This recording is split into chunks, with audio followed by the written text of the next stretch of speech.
today we're going to be featuring two books. The one is called A Novel Life, which is a new adult thriller, as well as Mrs. P, Who Stole My Keys? That is a middle grade reader. So don't go away. We'll be right back with some more news on the award winning author Thornton Cline. We'll be right back.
If you're just joining us, a hearty, warm welcome to this very, very first episode of Books with Bridgetti. So I'm your host, Bridgetti Limbanda from Cape Town in South Africa, and I'd love to know where you are joining us from. I'm in Cape Town in South Africa. The stream is made possible by StreamYard and Be Live Media. So if you're joining us on Amazon Live, and I know that Lillian Muller is one of the people watching us there, and possibly Mary Jackson, who's also an author, is watching us there. And Lillian says, and I am monitoring the comments on my phone, so if you interact with me, I can see the comments. So thanks very much. Lillian's joining us from Geneva in Switzerland, so very warm welcome to you. And if you are currently watching on Twitter, on Facebook, on YouTube, and on LinkedIn. I'm also monitoring comments. So thanks very much for joining us. If you've got any questions for our author today, Thornton Cline, then please post them in the comments. I will see them. Thornton is the author of A Novel Life, which is a new adult thriller, as well as Mrs. P, Who Stole My Keys, a middle grade reader. So if you don't know Thornton, he has authored 32 traditionally published books. He is a Grammy and Dove nominated author, as well as a Maxi Literary Award winner, and also Songwriter of the Year.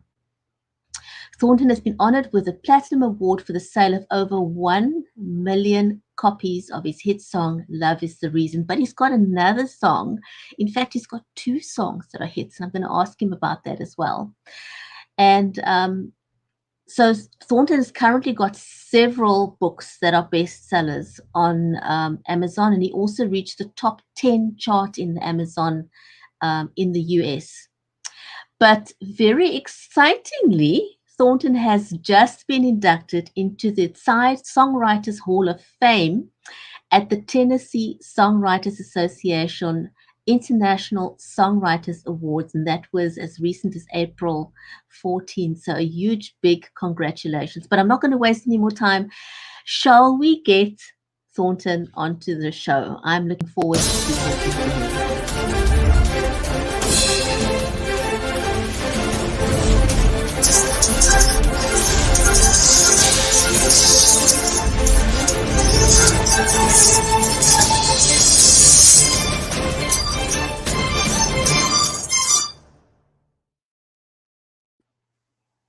Thornton, welcome. I'm so honored to have you on the show. Thank you for joining me.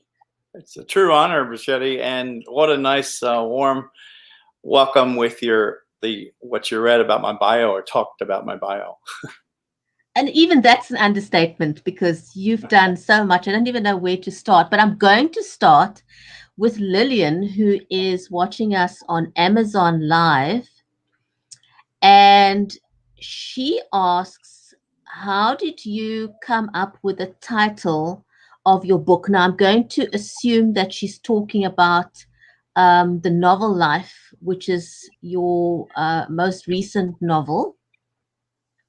And then maybe you can also tell us, you came up with this Mrs. P series, so maybe you can also tell us how you came up with that title. But let's start with a novel Life, and then Lillian also wants to know what's your point of view on ghostwriters. So let's start with how you came up with the title on a novel Life. Okay, well, hello, Lillian. Did I get your name right, Lillian? And Yes.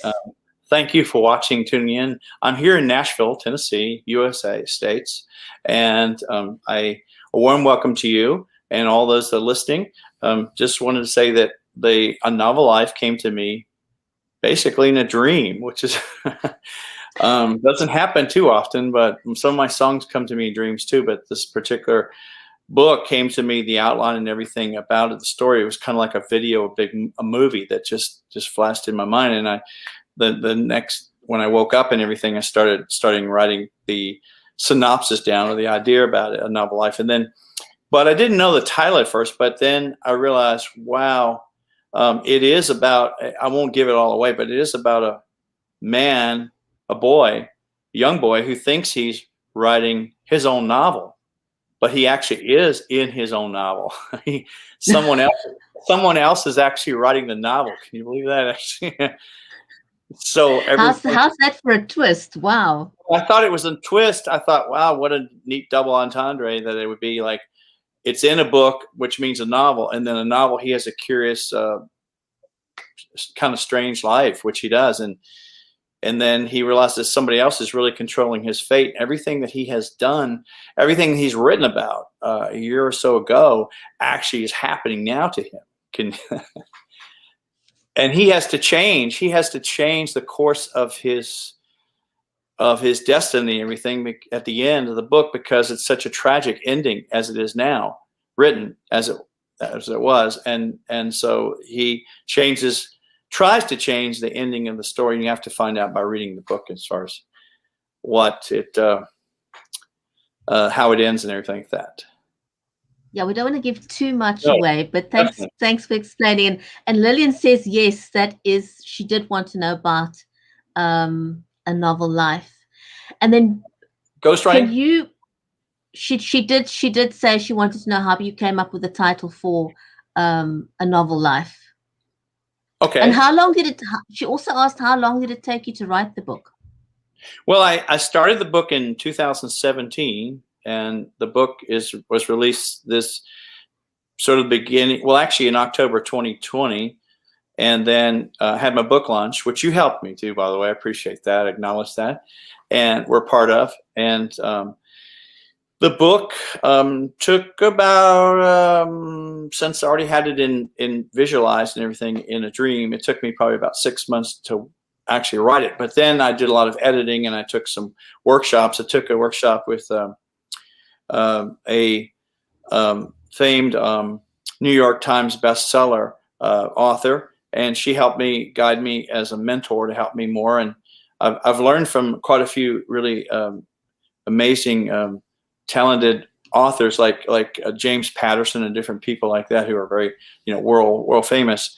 And I encourage anybody that is interested in writing to maybe take some of those classes, or they're online. They're available at places like masterclass.com and places like that. And as far as, I think you asked me a question about ghostwriting, right? Yes, she wanted to know what your thoughts are on ghostwriting. Well, I've been doing a little of that myself. I've gotten half payment on it, and I'll be getting the rest of the payment this summer. But I'm writing a book for a gentleman here in the Nashville area who has an incredible story to tell. It's a true story, and so it would be a nonfiction. Well, I mean, there's up and downsides of it. At least it gives you a valuable experience of writing, which is great. And although you don't get the credit, your name doesn't become on the book itself, but you do get paid. And I worked out an agreement with him up front, a contract, and then the book, and then they had to deliver half the payment first, which was back last summer. It's taken a long time, and then the next payment should be arriving soon when we finish the book. But that's basically, I like to do it, although it's not my main forte. My main forte is writing songs and books, that we get credit on and things like that. But I'm glad to help people out that want to do ghostwriting. Do ghostwriting. Well, thanks for sort of explaining that bit about, how you go about getting paid, because it still is, a lot of time and work. You've got to figure out, is it a worthwhile financial endeavor for you as well, considering that you are already a successful author in your own right. So it would be taking away time from what you could be doing for yourself as an author, So tell me about the Mrs. P series. So the current one you've just released is Who Stole My Keys? But I'd be interested to know how you came up with the whole concept of, I'm going to put you full screens for a second. So just hold up those books again. Okay. This is the first one, Mrs. P, Your Hair's on Fire. And the second one is this Mrs. P, second one here, Mrs. P, Who Stole My Keys. And it's a 30-book deal that I signed. The first book which is very unusual, by the way, because publishers just don't sign book deals like that. So it's I wanted to just say to you, just if we can just pause there for a second, how do you get to sign a 30-book deal? I mean, that's huge. It is very huge, and it goes till 2029. Hopefully I'm still around 2029. But to deliver all the books and everything. But how does one do that? I don't. So quite frankly, I am in the dark on that, because that was offered to me. I didn't negotiate that or ask for a 30-book deal. They offered it. So based on the book is based on a true person. She's a teacher, science teacher at a school that I've worked at called Sumner Academy in Gallatin, Tennessee, USA, Tennessee. And she's a science teacher. She's very comical. And she, the way it came about is there was an auction held to raise money for the school. And the auction was the person that paid the highest bid would pay to help the school, would become the character in the book. How cool is that? I've never seen anything like that. That is amazing. So, and Lillian asks, what does a 30-book deal mean? So I'm assuming that it's 30 books, right? Is that correct? I have to deliver 30 books by 2029 of the series. So the series has still got a long ways to go. Now I've already written the second book. The first book I wrote by myself. The second book I wrote with Lacey Carpenter, who we paired up together. And she's a really well-known writer and performer, a fiddler. She is. Champion fiddle player. Yeah, you've had her on a show. And we wrote that together. And now we've already written the third book, which will be released in August, published. And then the next books will continue. We have to continue to write those books and so forth. So it's exciting to see a new series that's coming out. And there's the kids will ask me, like, kids will write to me or ask me or email me or something and say, or text me and say, hey, when's your next book coming out and all that. So they're into How's it been received so far by the children that it's written for? Very well. The kids really like it. I just got invited to a school last week. Isn't that cool? I got invited to a school classroom, a second grade. They're fans of it too. It's really more of a middle grade reader book, but kids read up, right? So a second or third grader would probably like to read something that was, it's a middle grade reader, like 5th, 6th, 7th grades and all. What is what is about the book that the kids find enticing? I mean, for me personally, what stands out is the illustration. I mean, the illustration on the front cover um, is very catchy. It catches your eye immediately. And also the fact that it has a question. It's kind of intriguing, sort of piques your interest. Was Exactly. was that was that sort of by design? It was. And Mrs. P stands for periwinkle. It's kind of a hard, long word to say, so a name to say. So they just call her Mrs. P. So yes, and the book is more character driven. There are books that are plot driven. I mean, this does have a plot to it, but it's a lot about Mrs. P because she's a really funny, comical woman. In fact, she wrote me a letter. Before the book was even written, she wrote me a 7-page letter with Wow. all her experiences she had accomplished over and funny events that happened over the years that she's been teaching. Isn't that funny? And so I've been borrowing from those stories, that she's.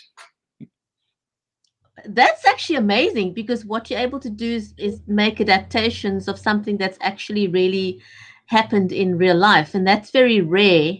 It is very rare. Um, to kind of have that, and so that they would be relatable to the audience. Mm-hmm. So, what is from an education perspective, what is the aim with the series? What are you hoping to achieve with the series for the kids? Well, of course, literacy is very important to help people, kids, read, encourage reading, but also to make kids laugh and encourage them, basically encourage them to read with exciting adventure stories. I think it's really fun. Now, they do all have good messages in them about, not bullying and not then they're not preachy messages, but they do things like encourage kids with positive messages at the end of the book. You go away from the book reading it with a smile on your face and enlightenment.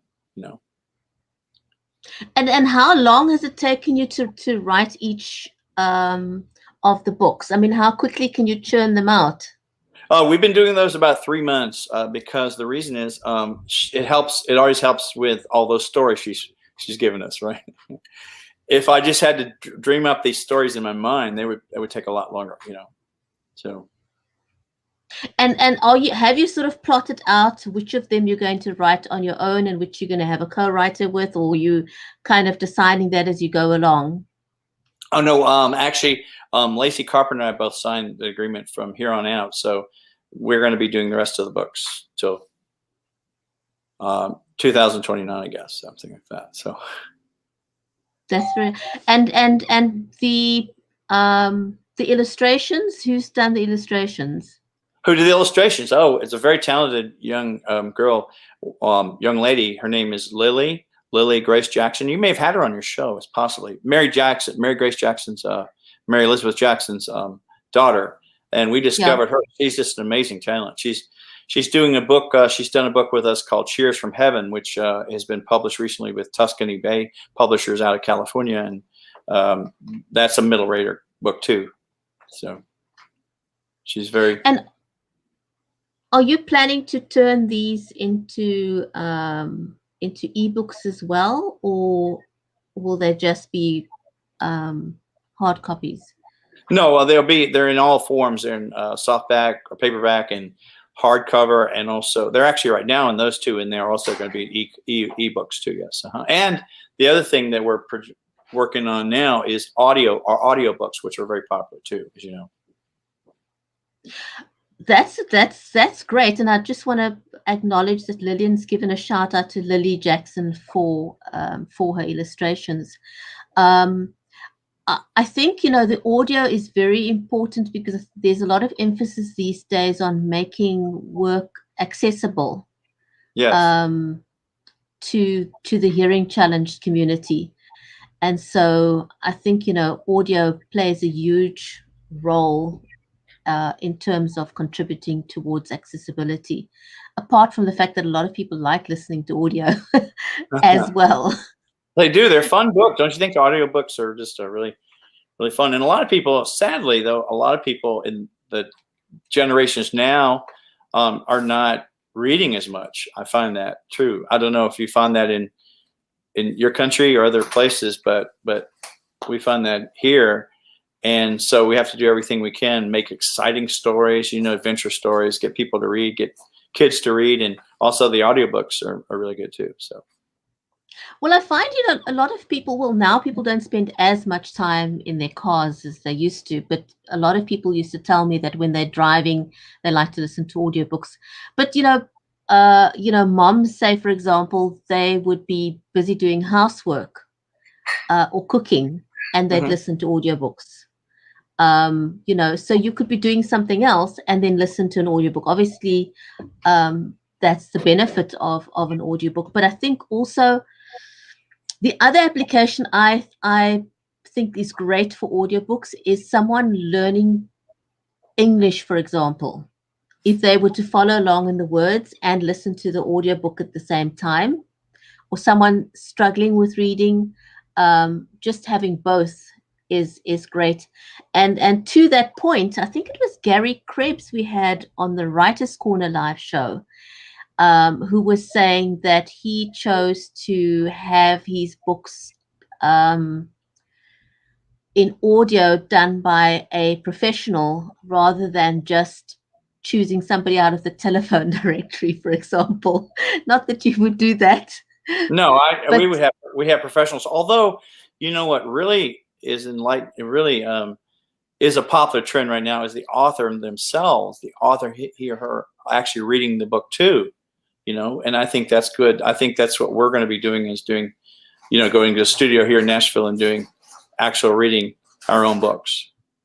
I think that's brilliant if you can, because it's your book and you know what you want to emphasize. You have to sort of convey that to whoever's doing the audiobook. But if you're reading yourself, you bring out the points exactly the way you intended for the reader to get it, or to grasp it correctly.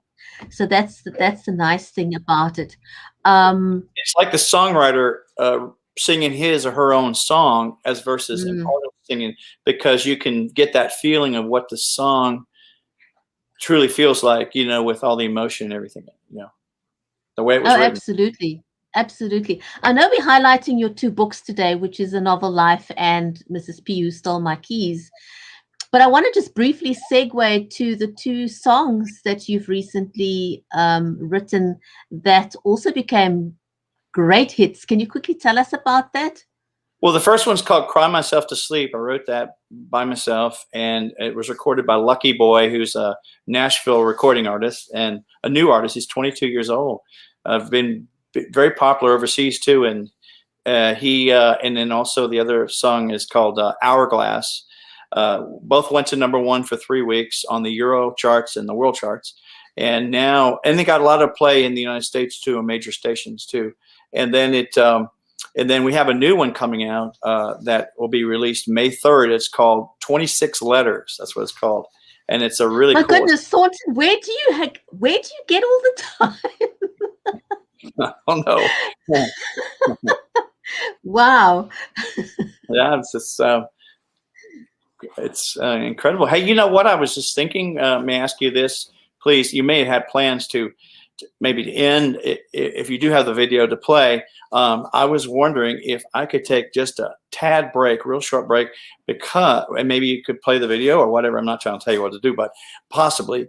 But the reason is because when I moved from one studio to the other studio here, the power cord I left behind, so it's starting to go.